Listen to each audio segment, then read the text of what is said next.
Hello guys, Shri Swami Samarth. तर आज आमच्या घरी आहे हळद आणि तुम्ही बघू शकता घरात किती सगळेजण आलेले आहेत आणि काही एक म्हणजे मला तर माझ्या आवाजावरूनच समजा की मी फुल आजारी पडले आणि मी तुम्हाला दाखवते की आमच्या घरी सध्या काय काय चालू आहे आणि कोण कोण आलंय। अर्धे आलेत ते अर्धे हॉलवर गेलेत आणि अर्धे घरी आहेत। तर मी तुम्हाला दाखवते की कोण कोण आले। इकडे काकू, इकडे मावशी आहे, आयुष, सोंग्या, तिकडे भूषणदा, भरपूर जण आहेत। इकडे तिकडे आंघोळ पसारा बघू शकता किती झालाय। तर सकाळ सकाळीच आम्ही उठून गेलो कुंभाराच्या घरी, कारण आमच्यात पद्धत आहे की कुंभाराच्या घरी जायचं आणि त्यांच्या इथून 5 करे घेऊन यायचे, 2 मोठे आणि 5 छोटे असे 7 करे घेऊन यायचे असतात। मग त्याची पूजा वगैरे करायला त्यांच्याच घरी जायचं असतं। मग आम्ही गेलो आणि मग ते सगळे पूजा वगैरे केली, सगळ्यांना हळदी कुंकू दिलं आणि मग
तर आमच्या इथे एक पद्धत असते ती म्हणजे करा बसवणे। मग करा ना, हा हिरव्या मांडवाची पूजा। तर मी तुम्हाला दाखवते हिरव्या मांडवाची पूजा। तर इथे हिरव्या मांडवाची पूजा सुरू होती, कारण तिथे सगळ्यात पहिले त्याचाच मान असतो। आमच्या गावाला तर खूप मोठा हिरवा मांडव असतो, पण इथे जागा नाही, बिल्डिंगमध्ये, त्यामुळे इथे छोटासाच थोडासा हिरवा पाला लावलेला, त्याची पूजा वगैरे केली। त्यानंतर आमच्या इथे एक प्रोग्राम असतो, तो म्हणजे निवर्ग्या। ते निवर्ग्या करतात आणि मंदिरात घेऊन जातात, पण आम्ही नेला नाही आणि ते घरीच करून देवारातच ठेवलं। बाकी असं सगळं मस्त बायका गाणे वगैरे बोलत होत्या।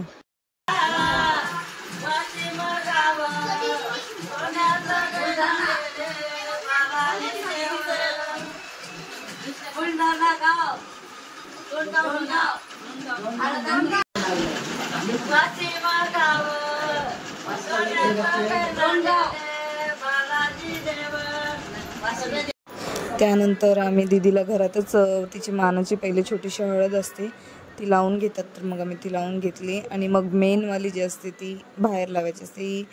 ह्याचं काहीतरी असतं, ते घरातच 10 वाजता भटजीने लावायला सांगितलं, मग आम्ही लावून घेतली। त्यानंतर मग आम्ही हॉलवर जाऊन दुसरी लावली, म्हणजे जी महत्त्वाची हळद असते ती वाली लावली।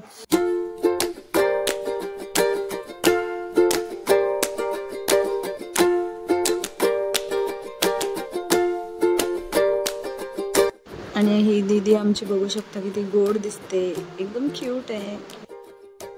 त्यानंतर पप्पा आणि मम्मीने मस्त गणपतीची पूजा करायला सुरुवात केली। नरेशने म्हणजे माझ्या मावशीच्या मुलाने इथे गणपती काढलेला मस्त, आमच्या गावाला पण काढतात तसं इथे काढला आणि मस्त शुभविवाह दारात नाव लिहिलं आणि मग सगळे पूजेला सुरुवात झाली।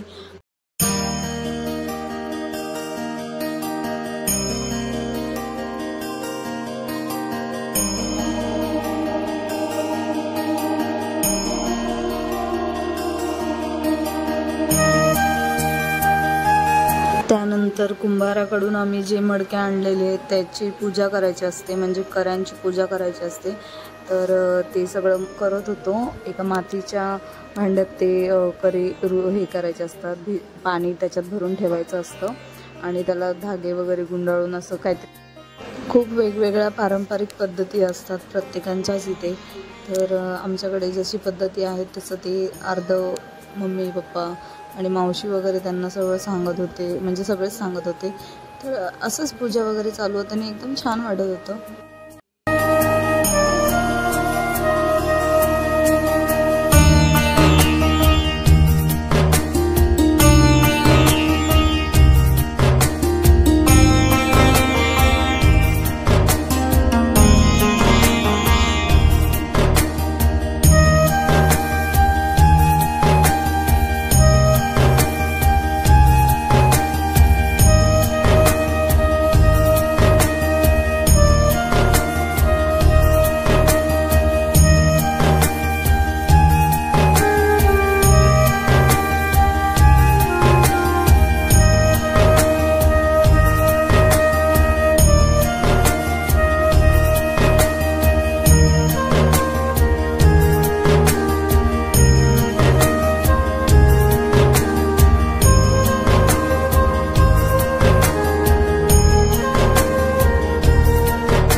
त्यानंतर आमच्या इथे कुऱ्हाड असते, त्या कुऱ्हाडीला भाकर आणि भाकरी बांधतात आणि मग ती त्याला हिरवा पाला लावून ते एका हिरवा मांडवावर टाकून ठेवतात. पण आमच्या इथे हिरवा मांडव नाही आहे, फक्त पालाच लावलेला आम्ही हिरवा. तर ती आम्ही खिडकीच्या इथे बांधून त्याला भाकर ठेवून दिलेली.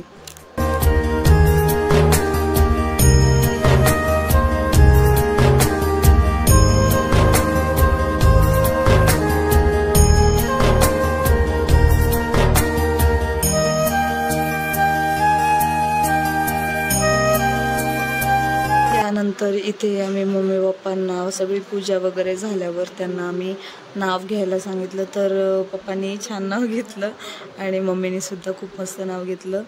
आणि मग असंच आमचा प्रोग्राम काजू बदाम टाकून गोड केली खीर, काजू बदाम टाकून गोड केली खीर, जीव जास्तो रोज आनिता करते मला खीर.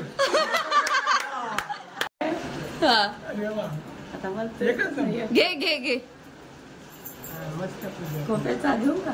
घे काय घ्यायचं मग. झाडावर होता खोपा आणि विजयने अजून नाही दाखवला प्यार का तोफा. त्यानंतर दोघा जणांनी नावं घेऊन मग आम्ही हॉलवर जायला निघालो. त्याआधी पप्पांनी स्वामींना नमस्कार केला, त्यांच्या मम्मी पप्पांना नमस्कार केला आणि मग आम्ही हॉलवर जायला निघालो. तर नेक्स्ट पार्टसुद्धा तुम्हाला येईल. तर आता मी एंड करते व्हिडिओचा. तर इथेच लाईक शेअर सबस्क्राईब सगळं करून टाका आणि मी व्हिडिओचा एंड करते. So bye bye.